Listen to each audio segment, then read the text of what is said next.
केंद्र सरकारकडून कर्मचाऱ्यांसाठी एक मोठी आनंदाची बातमी येत आहे। आता तुम्हाला आठवड्यातून फक्त 1 किंवा 2 दिवस नाही तर तब्बल 3 दिवस सुट्टी आणि 48 तास काम असा नियम पाहायला मिळू शकतो।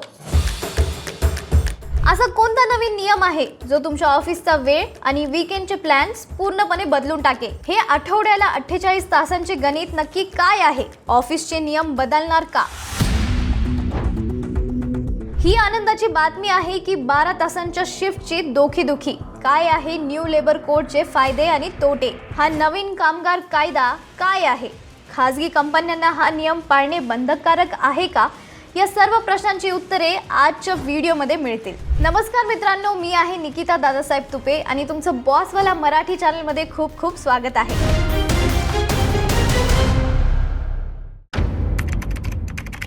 आजकाल कॉर्पोरेट जगात काम करणे म्हणजे एक मोठे साहस झाले आहे। सकाळी उठून ऑफिसला जाण्याची घाई, ट्रॅफिकची कसरत, बॉसने दिलेल्या डेडलाईन्सचा दबाव आणि टार्गेट्स पूर्ण करण्याची चिंता, या सगळ्यात बहुतांश कर्मचाऱ्यांची एकच तक्रार असते की त्यांचे वैयक्तिक आयुष्य, कुटुंब आणि आरोग्य कुठेतरी मागे पडत चालले आहे। आठवड्यातून सलग 5 किंवा 6 दिवस काम केल्यानंतर आपण सर्वजण वीकेंडची आतुरतेने वाट पाहतो, बरोबर? शनिवार आणि रविवार कधी येईल आणि कधी आम्हाला थोडा आराम मिळेल हेच आपण मोजत असतो। पण तुमच्या सर्वांसाठी एक मोठी ब्रेकिंग न्यूज आहे। ही केंद्र सरकारने नुकत्याच न्यू वेज कोड किंवा न्यू लेबर कोड अंतर्गत काही नवीन मार्गदर्शक तत्वे प्रसिद्ध केली आहेत। या नवीन नियमानुसार कर्मचाऱ्यांच्या कामाच्या पद्धतीत मोठे बदल होण्याची दाट शक्यता आहे। इतकेच नाही तर या नियमांमध्ये अशीही तरतूद आहे जिथे तुम्ही आठवड्यातून फक्त 4 दिवस काम करून पूर्ण 3 दिवस वीकली ऑफ घेऊ शकता। बरोबर ऐकलं। खरं तर याच धावपळीमुळे आणि कामाच्या वाढत्या तणावामुळे आपल्या आरोग्याकडे दुर्लक्ष होतं आणि म्हणूनच आजच्या काळात सुरक्षा महत्त्वाची आहे। म्हणून आरोग्यासाठी एक चांगला हेल्थ इन्शुरन्स असणं आता गरजेचं झालंय। अवघ्या 400 ते 500 रुपये प्रति महिन्या प्रीमियममध्ये तुम्हाला करोडोंची कव्हरेज मिळू शकते। 51 पेक्षा जास्त इन्शुरन्स पार्टनर्स, 25% पर्यंत डिस्काउंट आणि 30 मिनिटात क्लेम सपोर्ट देणारा डेडिकेटेड हेल्थ मॅनेजर असेल तर कामाचा ताण थोडा कमी नक्कीच होतो। तसंच कुटुंबाच्या भविष्यासाठी टर्म इन्शुरन्स सुद्धा तितकंच महत्त्वाचा आहे, ज्याचा प्रीमियम देखील 400 ते 500 रुपयांपासून सुरू होतो आणि 15% पर्यंत डिस्काउंटसह करोडोंचे संरक्षण देतो। आपल्या करिअरमध्ये कितीही मोठे बदल झाले तरीही आर्थिक सुरक्षा आपल्याला शांतपणे काम करायला मदत करते। तर हे नवीन नियम नक्की काय आहेत? याचा कर्मचाऱ्यांना काय फायदा होईल? कंपन्यांना हे पाळणे सक्तीचं आहे का? आणि इन्फोसिसचे नारायण मूर्ती यांनी अलीकडेच केलेल्या आठवड्यातून 72 तास काम या विधानाशी याचा काय संबंध आहे? चला तर मग या सर्व प्रश्नांची सोपी आणि सविस्तर माहिती आजच्या व्हिडिओमध्ये घेऊया। व्हिडिओ कुठेही स्किप न करता शेवटपर्यंत नक्की पहा आणि हो, जर तुम्ही आमच्या चॅनलवरती नवीन असाल तर सबस्क्राइब करायला विसरू नका। तर केंद्र सरकारचा हा नवीन लेबर कोड काय आहे? तर भारत सरकारच्या कामगार मंत्रालयाने सेंट्रल कोड ऑन वेजेस अंतर्गत नवीन मार्गदर्शक तत्वे जारी केली आहेत। या नियमाचा मुख्य उद्देश केवळ कामाचे तास ठरवणे नसून कामगार आणि कर्मचाऱ्यांच्या हक्काचे रक्षण करणे हा आहे। आणि सर्वात महत्त्वाचं म्हणजे आजच्या धावपळीच्या युगात कर्मचाऱ्यांचा वर्क लाईफ बॅलन्स हरवत चालला आहे, तो पुन्हा प्रस्थापित करणे हा या कायद्याचा गाभा आहे। या नवीन नियमानुसार कामगार विभागाने कर्मचाऱ्यांच्या साप्ताहिक सुट्ट्या आणि दैनंदिन कामाच्या तासांमध्ये अनेक क्रांतिकारी बदल करण्यास अधिकृत मान्यता दिली आहे। आता इथे लक्षात घेण्यासारखी सर्वात महत्त्वाची गोष्ट म्हणजे पहिली म्हणजे साप्ताहिक मर्यादा। कोणत्याही परिस्थितीत एका कर्मचाऱ्यांचे एकूण साप्ताहिक कामाचे तास 48 पेक्षा जास्त नसावेत, हा एक कडक नियम आहे। दुसरा म्हणजे लवचिकता। याचा अर्थ असा आहे की तुम्ही आठवड्यातून कितीही दिवस काम करा, 4 दिवस, 5 दिवस किंवा 6 दिवस, पण एकूण कामाची वेळ 48 तासांच्या मर्यादेतच असली पाहिजे। तिसरं म्हणजे अधिकृत अहवाल। इकॉनॉमिक टाइम्सच्या अहवालानुसार केंद्र सरकारने या 48 तासांच्या मर्यादेवरती शिक्कामोर्तब केले आहे, ज्यामुळे कंपन्यांना आता त्यांच्या कामाच्या शिफ्ट्स या चौकटीत बसाव्या लागणार आहेत। चला आता हा नवीन लेबर कोड नक्की कसा काम करतो हे सोप्या मुद्द्यात समजून घेऊया। आठवड्याला 48 तासांची मर्यादा असते। कोणत्याही संस्थेने आठवड्याला 48 तासांपेक्षा जास्त काम करून घेऊ नये। जर कंपन्यांना कर्मचाऱ्यांना आठवड्यातून फक्त 4 दिवस काम द्यायचे असेल तर ते 48 तास पूर्ण करण्यासाठी दिवसाचे कामाचे तास म्हणजे 12 पर्यंत वाढवता येतील। म्हणजे 12 तास गुणिले 4 दिवस इक्वल्स टू 48 तास। आणि 12 तासांच्या शिफ्ट्समध्ये जे ब्रेक्स आहे. अनेकांना प्रश्न पडेल की जर 12 तास काम असेल तर लंच आणि टी ब्रेक धरून आम्हाला 14 तास ऑफिसमध्ये राहावं लागेल का? तर याचं उत्तर आहे अजिबात नाही. नियमानुसार 12 तासांच्या शिफ्टमध्येच तुमचे ब्रेक समाविष्ट असले पाहिजेत. तुमचे शिफ्ट कोणत्याही कारणास्तव एकूण 12 तासांच्या वर जाता कामा नये.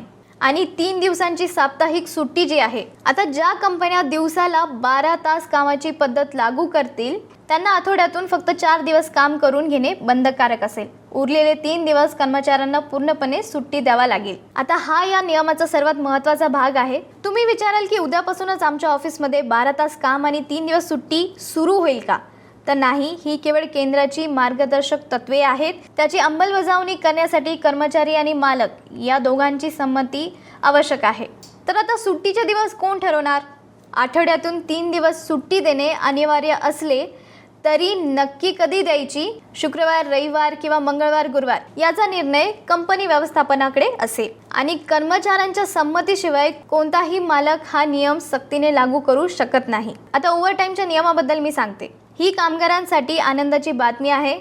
आणीबाणीच्या परिस्थितीत जर कर्मचाऱ्यांकडून आठवड्यातून 48 तासांपेक्षा जास्त काम करून घेतले तर त्या जादा तासांसाठी डबल पगार द्यावा लागेल. म्हणजे जर तुमचा एका तासाचा पगार 200 रुपये असेल तर ओव्हरटाईमसाठी तुम्हाला एका तासाचे 400 रुपये मिळतील. आता विविध क्षेत्रांवर होणारा परिणाम आणि तज्ज्ञांचे मते हे नियम ऐकायला खूप चांगले वाटतात, पण प्रत्यक्षात सर्व उद्योगांसाठी हे फायदेशीर आहेत का? तज्ज्ञांच्या मते याचे परिणाम क्षेत्रानुसार वेगवेगळे असू शकतात. समजा IT आणि BT क्षेत्र, सॉफ्टवेअर आणि तंत्रज्ञान क्षेत्रासाठी हे नियम अतिशय पूरक मानले जात आहेत. याचे कारण म्हणजे इथे काम प्रामुख्याने प्रोजेक्ट बेस असते. अनेक इंजिनियर्सला कामाच्या डेडलाईन्स पूर्ण करण्यासाठी रात्री उशिरापर्यंत काम करावे लागते. अशा वेळी जर कर्मचाऱ्यांना माहीत असेल की 4 दिवस 12 तास काम केल्यावर पुढचे 3 दिवस पूर्णपणे स्वतःसाठी आणि आरामासाठी मिळणार आहेत तर त्याची प्रोडक्टिव्हिटी आणि कामाचा उत्साह नक्कीच वाढू शकतो. आणि IT क्षेत्रातील कंपन्यांसाठी ही फ्लेक्झिबल वर्किंग मॉडेल राबवण्यासाठी मोठी संधी आहे. आणि मॅन्युफॅक्चरिंग आणि हार्डवेअर क्षेत्राबद्दल आपण बोललो. कापड उद्योग, वाहन निर्मिती किंवा हार्डवेअर मॅन्युफॅक्चरिंगमध्ये हे नियम थोडे चॅलेंजिंग ठरू शकते. या क्षेत्रात मशीन 24 तास चालू ठेवावे लागतात आणि रोजचे उत्पादनाचे म्हणजे प्रोडक्शनचे टार्गेट असतात. जर मशीन 12 तास चालवून कामगार बदलले तर मशीनच्या मेंटेनन्सवरती परिणाम होऊ शकतो. मात्र या नियमाचा एक मोठा सकारात्मक पैलू म्हणजे ओव्हरटाईम. कारखाना क्षेत्रात कामगार अनेकदा जादा काम करतात. नवीन नियमानुसार 48 तासांवरील प्रत्येक जादा तासांसाठी डबल पगार मिळणार असल्याचे कष्टकरी कामगारांची आर्थिक स्थिती सुधारण्यास यामुळे मोठी मदत होईल. आता सेवा क्षेत्राबद्दल बोलायचं झालं तर हॉस्पिटल, हॉटेल इंडस्ट्री, ट्रान्सपोर्ट जसे की बस, रेल्वे आणि लॉजिस्टिक यांच्यासारख्या क्षेत्रात जिथे 24 तास सेवा देणे अनिवार्य असते तिथे 4 दिवसांचा कामाचा आठवडा लागू करणे कठीण आहे.